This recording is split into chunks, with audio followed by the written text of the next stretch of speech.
आज किससे मुलाकात की और क्या आपने बात रखी? हिंदुस्तान भर जानता है शाफी सादी चेयरमैन के नाम से बीएल संतोष जी एक नेशनल लीडर हैं। इनका नाम गलत इस्तेमाल करते हुए एक जगह पे 500 गरीब 200 से 500 गरीबों को जमीन पे डिसरेक्शन उनका बिल्डिंग गिरा दिया। तो इन्हों 100 साल था, 150 साल था, 200 साल था, ये लोग इन्हों जमीन पे इनको ला लिया, गली पे ला लिया ये लोगों को। अब ये गरीब लोग हैं तो इनके लिए एक छोटा सा मैं टोकन अमाउंट 1 लाख रुपए दिया और मैं वक्फ बोर्ड के सीईओ से रिक्वेस्ट किया ये जो चीज है ये इमारत बनाना चाहिए, कानून के दायरे में तुरंत बनाना चाहिए। बीबीएमपी का अप्रूवल लेंगे और सरकार ऑफ कर्नाटका का अप्रूवल लेंगे। ये लोगों जो घर बदर बने हैं ये लोगों को घर देना है जेन्यूनली, जो जेन्यून लोग हैं। अब इसमें जो रौडी शीटर जो शाफी सादी के साथ है तो इसमें ये एफआईआर भी कानून से स्टेट ऑफ कर्नाटका ये चेयरमैन के ऊपर एफआईआर दर्ज किया है। जब ये इसमें इनको जेल जाएंगे, फांसी जाएंगे, ये सरकार का काम है, हुकूमत का काम है। और मेरी रिक्वेस्ट है कि भाई ये लोगों से पैसा रिकवर करें, कॉम्पनसेशन रिकवर करें। और दूसरी आलम पाशा के नाम से, आलम पाशा के नाम से जो बोला गया कि भाई आलम पाशा एजेंट है, तो ये मेरा फर्ज बनता है समझाने honourable prime minister of India Modi ji Alam Pasha की लैंड में ही पहला पब्लिक मीटिंग किया हिंदुस्तान में, कर्नाटक में पहला मीटिंग आलम पाशा की लैंड से किया था। ये जब ये सही एक चेयरमैन है, सरकारी ऑफिसर हैं, इनको पता होना चाहिए आलम पाशा कौन है।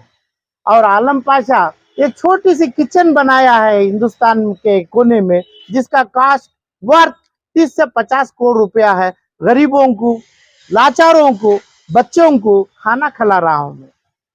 ना मैं इधर सरकार की मदद लिया, ना पब्लिक से 1 रुपया मैं चंदा लिया, डोनेशन लिया। CEO of Waqf board Parvez Khan जो भी है उनसे मिला हूं, मेरा एक टोकन सिंबॉलिक चेक दिया हूं, बोला हूं मैं 1 लाख रुपया मैं चेक दिया, मेरा टोकन अमाउंट है, काम आप चालू करिए कानून के दायरे में। लेकिन केजीएफ बाबू काम करना चाह रहे हैं, उनका पैसा भी जो है इसमें लग चुका है और इस बारे में आप क्या कह रहे हैं? इनका जो पैसा अभी लगना बाकी है ना, केजीएफ बाबू जितना पैसा कास्ट होगा ये पूरा पैसा सरकार ये वक्फ बोर्ड को देना है, रिकवर करना है, कॉम्पनसेशन देना है। लगा कहाँ है? केजीएफ बाबू की जमीन कहाँ पे लिटिगेशन में पड़ा है वहां पे लगाना है। जो लिटिगेटेड लैंड है लोगों के साथ उस पे लगाएगा। ये प्रॉपर्टी में इन्होंने पैसा कैसे लगा सकते हैं? ये पैसा वापस देंगे सरकार को, ये पैसा वापस देंगे अपने वक्फ बोर्ड को एज ए कॉम्पनसेशन के रूप में वापस देना चाहिए, वापस लेना चाहिए। उसके लिए उन्होंने क्लेम करेंगे, वक्फ बोर्ड की जिम्मेदारी है। हिंदुस्तान के अभी डीजे हल्ली में जो प्रॉपर्टी डिस्ट्रक्शन किए तो वहां पे पैसा क्लेम कर रहे हैं, सरकार कमीशन बनाए है, बालबोरी में कमीशन है, तो इसका कमीशन क्यों नहीं बना रहे? तो फिर इसमें जो है वक्फ बोर्ड का क्या रोल है सर? ये पूरा जो डिमोलिशन हुआ और काम रुका हुआ है तो इसमें वक्फ बोर्ड इनोसेंट है इसमें। शाफी सादी जो बन जम के एक रोडी शीटर, कर्नाटक के कमिश्नर ऑफ पुलिस का लेटर है जो बोला है कि भाई रोडी शीटर है, उसके साथ बीएल संतोष जैसे बड़े हिंदुस्तान के बड़े लीडर का नाम लेते हुए ये उसके साथ जाके खड़ के ये बिल्डिंग को गिराना वो गलत है। वक्फ बोर्ड का कुछ नहीं है, इनका इंडिपेंडेंट इंडिविजुअल जो किया है उनकी ही सरकार इनके ऊपर एफआईआर डाला है। सरकार तो गरीबों को घर बना के देते तो इसलिए गरीबों का घर बनेगा, बनाया जाएगा, लोग देंगे, वक्फ बोर्ड उसकी जिम्मेदारी लेगा। कर्नाटका के मुसलमान ना बेवकूफ है ना ऐसे गरीब हैं, वो अपनी रोटी डाल के वो इनको घर बनाएंगे। चाहे एक बाबू का, एक चेयरमैन का पैसा नहीं चाहिए, यहाँ तक सरकार का पैसा भी नहीं चाहिए, ये लोग जरूर उनको घर बनाएंगे। कानून के दायरे में रोके बनाना है। जो गिराया है एक पर्टिकुलर आदमी गिराया है, उसका पैसा ये वक्फ बोर्ड वाले क्लेम करना है, गवर्नमेंट से क्लेम करना है। और जिसको चेयरमैन बनाया गया वहां पे 8, 10, 12 अपने चेयरमैन मेंबर्स हैं, बीजेपी के मेंबर्स हैं। मालूम है बीजेपी की सरकार इनको अपना डाला है, बीजेपी की सरकार से एफआईआर डाला है, तो कैसे ये लोग अपने मेंबर्स का कंटिन्यू कर रहे हैं? मेंबर्स क्यों नहीं इस्तीफा नहीं दिए? कांग्रेस के जो मेंबर्स हैं नासिर हुसैन है, फला, ये लोग क्यों नहीं इस्तीफा नहीं दिए? इस्तीफा जो शाफी सादी दिया नहीं दिया, उसके बाद पब्लिसिटी की बात कर रहा है। वो चेयरमैन की सीट की इज्जत है। जो इंडिविजुअल एक राउडी शीटर के साथ जो है, उसकी इज्जत कानून में नहीं है, मेरे पास भी नहीं है।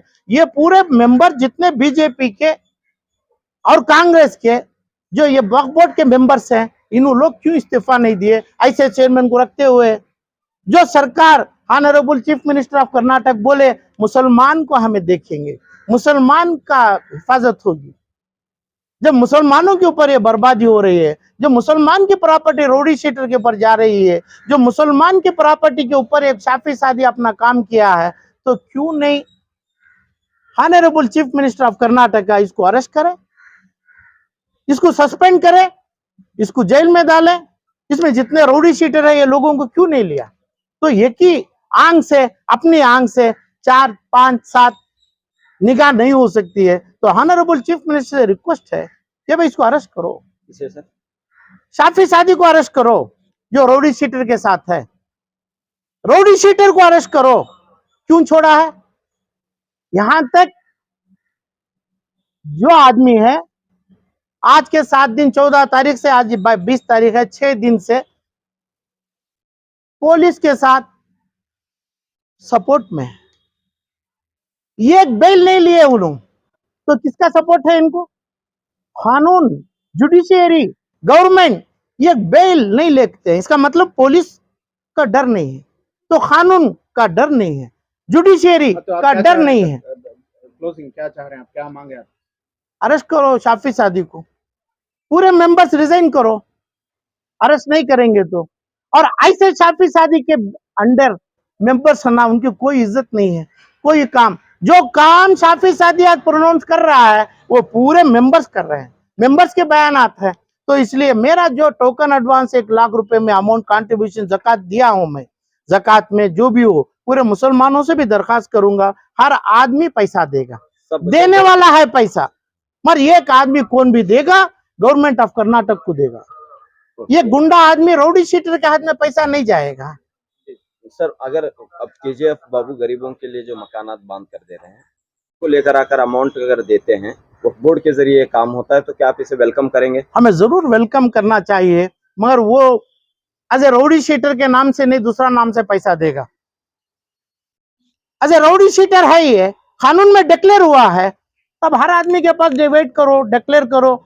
जो बॉम्बे के रोडी शीटर्स है, उन्हें भी लाके पैसा देने दो, ले लेने दो, कानून को जवाब देगा, मेरा काम नहीं है वो। मेरा इस पर्टिकुलर आदमी का पैसा नहीं चाहिए, आप ये कह रहे हैं? पैसा रिकवरी करना चाहिए शाफी सादी से, वो जो पर्टिकुलर आदमी से, उसका नाम मुझे मालूम नहीं, उन्हें रोडी शीटर कमिश्नर ऑफ पुलिस लिखा है, इज ए रोडी शीटर। उनसे पैसा लिखना है, पैसा कॉम्पनसेशन के रूप में लेना है, पैसा नहीं दिया तो पुलिस के हवाले करना है।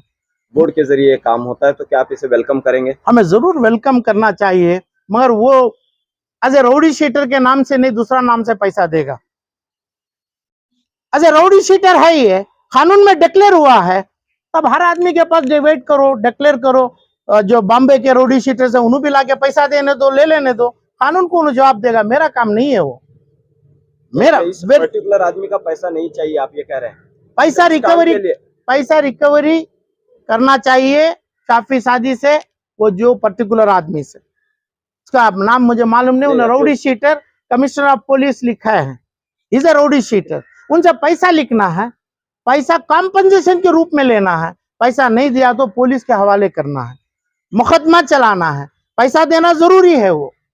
ठीक है। अच्छा, केजीएफ बाबू के जानिब से भी एफआईआर फाइल हुआ है आपके खिलाफ? हाँ, एफआईआर तो 200 आदमी आए, 200 आदमी मेरे को पूरा पुलिस कर्नाटक में चेस कर रहे हैं, 200 आदमी मेरे पीछे खड़ा है, ऐसे रोडी एलिमेंट्स। उसमें एक आदमी किया, वो एक औरत किया, आयशा खान, तो बहुत जल्दी उन्हें अरेस्ट हो जाएगी। उसको जो साथ दिया केजीएफ बाबू दिया, और दूसरा कौन दिया, साथ कौन दिया, वो भी अरेस्ट हो जाएंगे बहुत जल्दी। कानून में ये औरत अरेस्ट हो जाएगी, क्योंकि जो आदमी आवाज निकाला मेरे खिलाफ पूरी कर्नाटक में मेरे जान के लिए, मेरे जान की धमकी के लिए जो गुंडा एलिमेंट्स में था वो एफआईआर किया है। वो एफआईआर हमें कानून में देखेंगे, मगर वो औरत को ये हुकूमत, कर्नाटक की पुलिस चंद दिनों में, चंद घंटों में अरेस्ट करेगी और उसको कानून से जेल में रखेगी। वो मैं पूरी केजीएफ बाबू का कहना है कि आरवी देवराज के जो जहाँ लोकल लीडर हैं उनके इशारे पर आलम पाशा काम कर रहे हैं।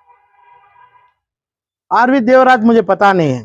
जब वो खुद बोलते हैं येडियुरप्पा जी जब चीफ मिनिस्टर थे तब उनके भी खिलाफ किए, और आज तकरीबन 450 ब्यूरोक्रेटिक एडीजीपी ऑफ पुलिस है, कमिश्नर है, फला है, उनके ऊपर मेरा मुकदमे चल रहे हैं। कर्नाटक के भास्कर राव जो लोकायुक्त थे उनके ऊपर मेरा मुकदमा है। कानून के लिए, देश के लिए, कॉन्स्टिट्यूशन के लिए। जब मुझे क्या है कि कौन सी चीजों में देवराज से भी दूसरे से मुझे मतलब क्या है, कौन है पता नहीं है। हो सकता है वो देवराज भी एक केस में इन्वॉल्व होगा तो उसके ऊपर भी एफआईआर कानून से हम चाहेंगे देवराज को भी इसमें मुजरिम बनाए। मेरे को देवराज से कोई मतलब नहीं।